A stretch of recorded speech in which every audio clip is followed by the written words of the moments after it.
Today we are discussing about the D and F block element जो place किए गए हैं चैप्टर नंबर 4 में क्लास 12 सिलेबस में। आज हम D and F block element discuss करेंगे। तो फर्स्ट ऑफ ऑल हम डी ब्लॉक एलिमेंट ले रहे हैं, उसके रेफरेंस में जितनी प्रॉपर्टी और प्लेसमेंट है वो सब हम इस वीडियो में बता रहे हैं। तो D block element periodic table में कहाँ रखे गए हैं, पहले तो सबसे पहले ये जानना जरूरी है। D block element periodic table में थर्ड ग्रुप से लेकर 12th ग्रुप में रखे गए हैं, ठीक है। और ये थर्ड और फोर्थ ग्रुप जो प्लेस होता है ये एस और पी ब्लॉक के बीच में है। पीरियोडिक टेबल में इधर मेटल रखे गए हैं, फिर इधर नॉन मेटल रखे गए हैं और बीच में 4 सीरीज में ये डी ब्लॉक एलिमेंट रखे गए हैं। तो ये ग्रुप कहलाएगा 3 to 12th ग्रुप। इनका प्लेसमेंट यहाँ है पीरियोडिक टेबल में। नेक्स्ट आता है कि डी ब्लॉक के एलिमेंट को डी ब्लॉक का एलिमेंट क्यों कहते हैं। डी ब्लॉक का एलिमेंट इसलिए कहते हैं कि last electron D block sub shell में इसका एंटर करता है। तो जो लास्ट इलेक्ट्रॉन सब शेल में यहाँ एंटर करता है उसको उसी ब्लॉक का एलिमेंट बोल दिया जाता है। तो लास्ट एलिमेंट जो है डी सब शेल में जाता है। लेकिन लास्ट एलिमेंट से पहले, इससे पहले भी एक शेल होती है जो इसमें इनकम्प्लीटली फिल्ड होती है। इसका मतलब डी ब्लॉक एलिमेंट में 2 सब शेल इनकम्प्लीटली फिल्ड होती है। नेक्स्ट बताने जा रही हूँ मैं कहाँ होती है। उससे पहले हम कॉन्फ़िगरेशन देख लेते हैं कि डी ब्लॉक एलिमेंट का कॉन्फ़िगरेशन क्या है। कॉन्फ़िगरेशन है n-1 D 1 to 10 M S 0 या 1 to 2 होता है।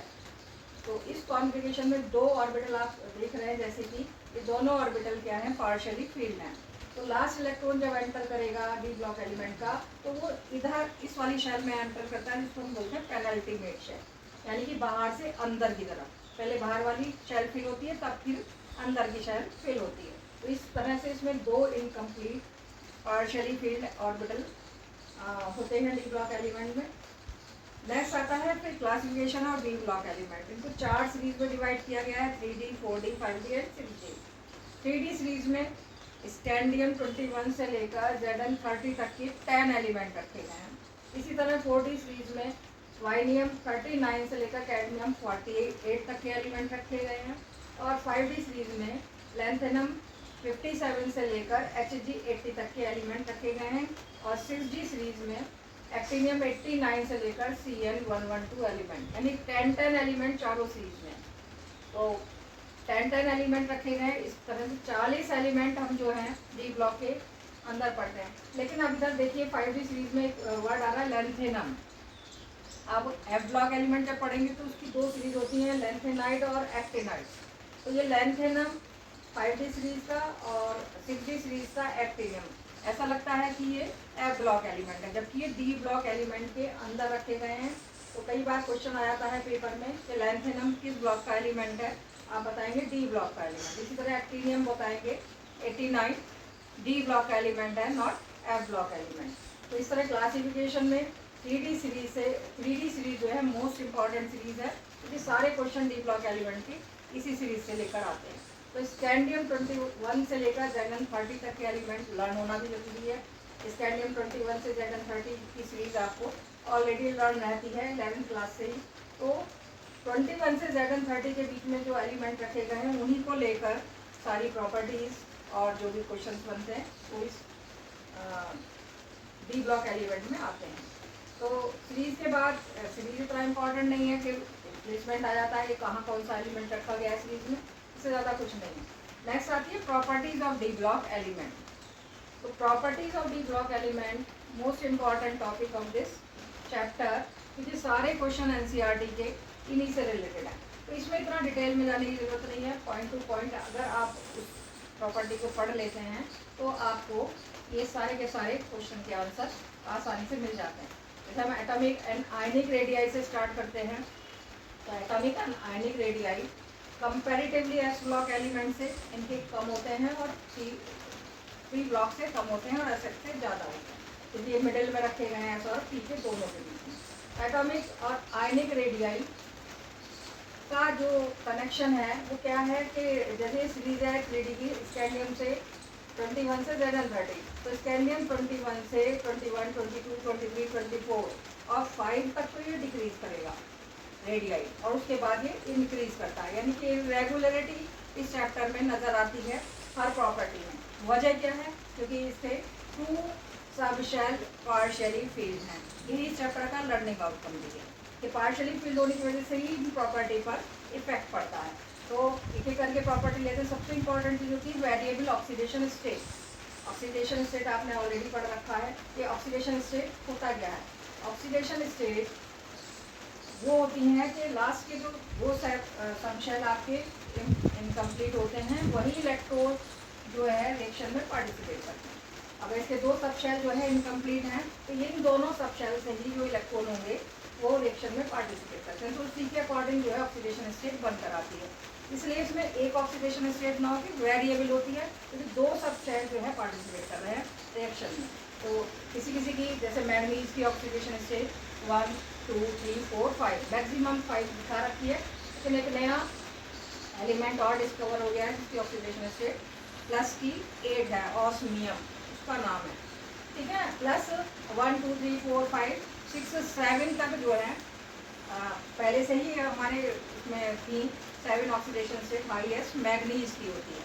तो मैग्नीज से रिलेटेड बहुत सारे क्वेश्चन जो है एनसीईआरटी के इस चैप्टर से बनते हैं। ठीक है, तो ऑक्सीडेशन स्टेट का कनेक्शन, वेरिएबल ऑक्सीडेशन स्टेट का कनेक्शन भी किस बात से हो गया कि पार्शियली फील्ड डी ऑर्बिटल होते हैं जो इसमें रिएक्शन में पार्टिसिपेट करते हैं, इसलिए इनकी ऑक्सीडेशन स्टेट वेरिएबल होती है। जैसे कि आयरन रखा गया है 3 डिग्री में, आयरन की +2 भी होती है और प्लस उसका नाम है। ठीक है, प्लस 1 2 3 4 5 6 7 तक जो है पहले से ही हमारे इसमें थी 7 ऑक्सीडेशन स्टेट हाईएस्ट मैग्नीज की होती है। तो मैग्नीज से रिलेटेड बहुत सारे क्वेश्चन जो है एनसीईआरटी के इस चैप्टर से बनते हैं। ठीक है, तो ऑक्सीडेशन स्टेट का कनेक्शन, वेरिएबल ऑक्सीडेशन स्टेट का कनेक्शन भी किस बात से हो गया कि पार्शियली फील्ड डी ऑर्बिटल होते हैं जो इसमें रिएक्शन में पार्टिसिपेट करते हैं, इसलिए इनकी ऑक्सीडेशन स्टेट वेरिएबल होती है। जैसे कि आयरन रखा गया है 3 डिग्री में, आयरन की +2 भी होती है और +3 भी होती है। कॉपर रखा गया है, कॉपर की +1 भी होती है, +2 भी होती है। और ऐसे ही स्कैंडियम है, +2 भी होती है, और स्कैंडियम की तो एक ही रहती है खैर। लेकिन जैसे अब इसमें एक और एलिमेंट रखा है जिंक, इसकी जो है पूरी इसकी ऑक्सीडेशन स्टेट एक ही होगी क्योंकि ये फुली फिल्ड है। फुली फिल्ड डी ऑर्बिटल में 3 सीरीज में एक एलिमेंट है जिंक, कैडमियम, Hg। ये फुली फिल्ड हैं, इसलिए ये वेरिएबल ऑक्सीडेशन स्टेट शो नहीं करते, एक ही ऑक्सीडेशन स्टेट इनकी होती है। वजह क्या है? क्योंकि इनके जो सब शेल है वो कम्प्लीटली फिल्ड है। तो कम्प्लीटली फिल्ड होने की वजह से ये एलिमेंट, डी ब्लॉक के एलिमेंट को ट्रांजिशन मेटल भी कहते हैं।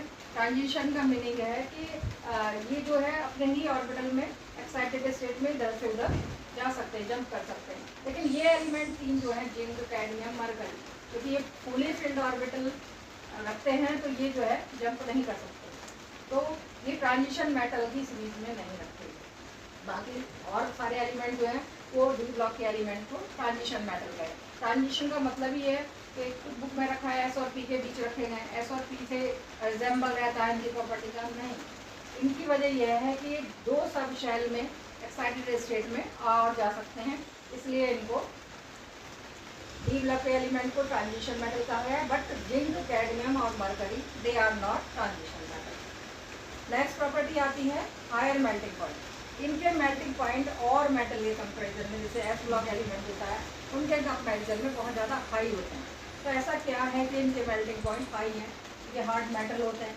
हार्ड मेटल होने के पीछे भी वजह क्या होती है कि इनके बीच का मेटेलिक बॉन्ड जो बहुत ज़्यादा स्ट्रॉन्ग होता है, कि आपस में जब जुड़ते चले जाते हैं तो स्ट्रॉन्ग मेटेलिक बॉन्ड बनाते हैं, जिसकी वजह से इनके मेल्टिंग पॉइंट और बहुत ज़्यादा हाई होते हैं in compare to S block element. S block में भी क्योंकि मेटल ही रखे गए, लेकिन इनके मेटल के हाई होते हैं। अगर क्वेश्चन 1 नंबर में बनता है तो आप सीधा सीधा आंसर दें due to strong metallic bond.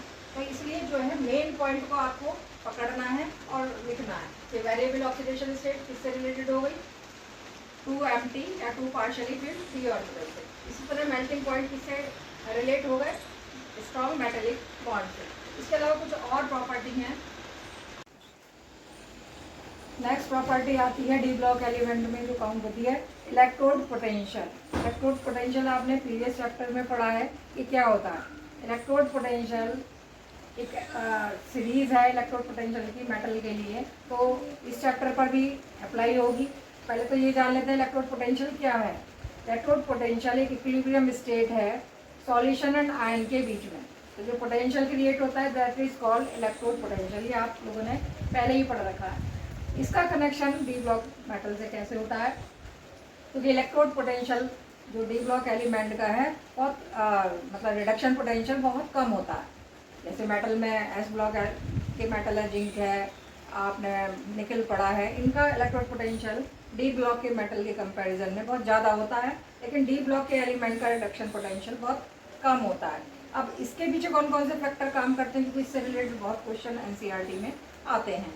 इससे रिलेटेड जो फैक्टर काम करेंगे इस इलेक्ट्रोड पोटेंशियल पे वो होता है आयनाइजेशन एंथैल्पी, कि कितनी आसानी से जो है मेटल आसानी से इलेक्ट्रॉन अपने सबशेल से निकाल सकता है। क्योंकि आप देखते हैं तो 2 सबशेल है और 2 सबशेल से इलेक्ट्रॉन निकालने में उसे थोड़ी कठिनाई आएगी। ऐसे ही सब्लिमेशन एक प्रॉपर्टी आती है सब्लिमेशन, कि इजीली जो है किस तरह से सब्लिमेट हो जाते हैं मेटल। और तीसरी प्रॉपर्टी लगती है इसमें हाइड्रेशन एंथैल्पी। अब एनसीईआरटी से रिलेटेड कोई क्वेश्चन इलेक्ट्रोड पोटेंशियल पर आता है तो आपको ये तीनों फैक्टर जो है अप्लाई कर देखने हैं। जैसे मेटल पर आएगा तो नेक्स्ट वीडियो में बताऊंगी कि किस तरह से मैग्नीज, क्रोमियम, इन पर बहुत क्वेश्चन बनते हैं इलेक्ट्रोड पोटेंशियल को लेकर, कॉपर।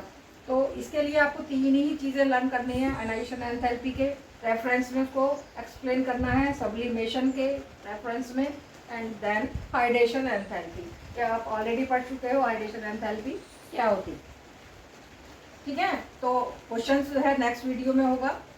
नेक्स्ट प्रॉपर्टी आती है कैटालिटिक प्रॉपर्टी। इस पर भी क्वेश्चन बहुत आता है एनसीईआरटी में कि डी ब्लॉक के मोस्टली एलिमेंट जो है कैटालिटिक प्रॉपर्टी शो करते हैं। मोस्टली, सभी नहीं, कुछ। जैसे आयरन है, मैग्नीज है, क्रोमियम है, कोबाल्ट है, निकल है, प्लेटिनम है। आपने इस तरह से कैटालिटिक प्रॉपर्टी क्यों शो करते हैं, ऐसा क्या है डी ब्लॉक एलिमेंट के पास कि कैटालिटिक प्रॉपर्टी शो करते हैं। काम तो आपको पता ही है कैटलिस्ट का क्या होता है, रेट ऑफ रिएक्शन को इंक्रीज करना या डिक्रीज करना। तो कैटालिटिक प्रॉपर्टी शो करते हैं। इसके पीछे भी रीज़न क्या है, वेरिएबल ऑक्सीडेशन स्टेट। अगर 1 मास का क्वेश्चन आता है तो आप करा सकते हैं due two variable oxidation state. अब वेरिएबल ऑक्सीडेशन का स्टेट का जो है कनेक्शन सीधा किस पर है, पार्शली इनकम्प्लीट डी सबशेल पर है। तो इस तरह से आप इसको आंसर में देख सकते हैं, catalytic property is due two variable oxidation state. 1 marks question में दे सकते हैं। नेक्स्ट आती है magnetic property. D block element में बहुत सारे मेटल ऐसे हैं जिनकी मैग्नेटिक प्रॉपर्टी, जैसे आयरन ही रखा है, आयरन है, कोबाल्ट है, निकल है, तो ये कुछ मैग्नेटिक प्रॉपर्टी शो करते हैं। तो मैग्नेटिक प्रॉपर्टी क्या होती हैं, 2 तरह के आपने प्रॉपर्टी पढ़ रखी है। 2 तरह का एलिमेंट होता है, डायमैग्नेटिक एंड पैरामैग्नेटिक। डायमैग्नेटिक वो एलिमेंट होते हैं जिनकी जो सब शेल है वो कम्प्लीटली फील्ड होती है, और पैरामैग्नेटिक वो होते हैं जिनकी सब शेल इनकम्प्लीटली फील्ड होती है, पार्शियली फील्ड होती है, यानी कि जिनके पास अनपेयर्ड इलेक्ट्रॉन होते हैं, दैट इज कॉल्ड पैरामैग्नेटिक। और जिसके पास फुली फील्ड ऑर्बिटल होते हैं दैट इज कॉल्ड डायमैग्नेटिक। तो इस वाले चैप्टर में ज़्यादा कंसर्न हमारा पैरामैग्नेटिक कैरेक्टर से है, क्योंकि अनपेयर्ड इलेक्ट्रॉन होते हैं, इसी वजह से ये प्रॉपर्टी डिस्कस हो रही है। तो मैग्नेटिक प्रॉपर्टी में पैरामैग्नेटिक कैरेक्टर जो शो करता है, एक फार्मूला है मैग्नेटिक मूवमेंट का, mu is equal to under n in bracket n+2 b and